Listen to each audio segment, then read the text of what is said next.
de Saint-Giron avait accepté pour nos 2 ans de nous prêter le cinéma, de mettre à disposition 2 barnums, des tables. Donc on avait envie de proposer à nos clients 2 films autour des blés, du pain, dont un qui avait été tourné au Fournil de Loire, à l'époque où Cathy et Emilien Brochet et Racco étaient gérants du Fournil et où j'étais salarié chez eux. Et là où les premiers gâteaux, entre guillemets, de la biscuiterie Loi Gourmande, ce qui deviendra les Ateliers de la Liberté, ont été fabriqués.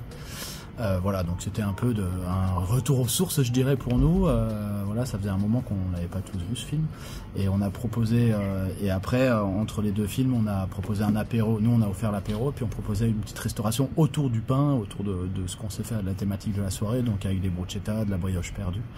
Ça a réuni je dirais 70 personnes à peu près, et c'était plutôt hyper chouette. Voilà, des super retours. Effectivement, c'est pas simple de garder notre fil conducteur qui est le bio et le vrac depuis 10 ans, surtout avec tout ce qu'on a développé depuis 2 ans, boulangerie, pâtisserie, traiteur, salon de thé. C'est vrai que ça nous demande des contraintes aussi, hein, soyons honnêtes, à la fois financières et à la fois, je dirais, physiques, chimiques un peu.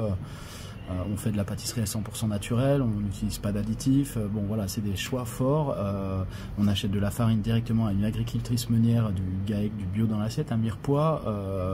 On l'achète 2 fois plus cher cette farine qu'une boulangerie classique. Voilà, donc on fait des choix forts.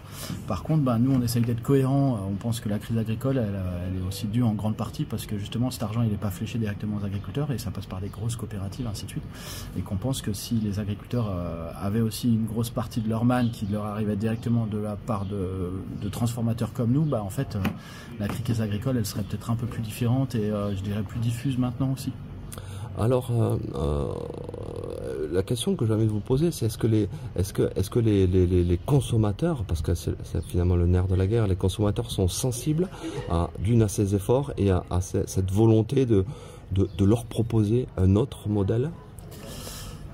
Alors, il y en a qui sont très sensibles à ça, bien entendu. Il y en a qui sont sensibles mais qui n'ont pas forcément les moyens. Parce que c'est sûr que malheureusement un produit 100% bio avec la farine, comme je vous le dis, qu'on achète 2 fois plus cher, on va pas pouvoir faire une baguette à 90 centimes ou 3 acheter la 4e offerte comme dans des très grosses chaînes que je citerai pas. Donc c'est sûr que c'est des choix. Moi ce que je leur dis aussi c'est que c'est plus nourrissant, qu'ils ont des farines qui sont moins raffinées, qu'il y a moins de produits chimiques à l'intérieur du pain. Nous le but c'est de faire du pain le plus naturellement possible, en 100% levain. Mais en tout cas ce qui est sûr c'est que moi si je repars en arrière et qu'on fait des choix totalement différent, on perdra aussi notre clientèle actuelle. Donc voilà, moi je peux pas me mordre la queue là-dessus. Après effectivement il y a des moments où on doit faire des arbitrages et si on le fait pour la survie de l'entreprise et que la qualité ne bouge pas, je pense qu'il faut le faire.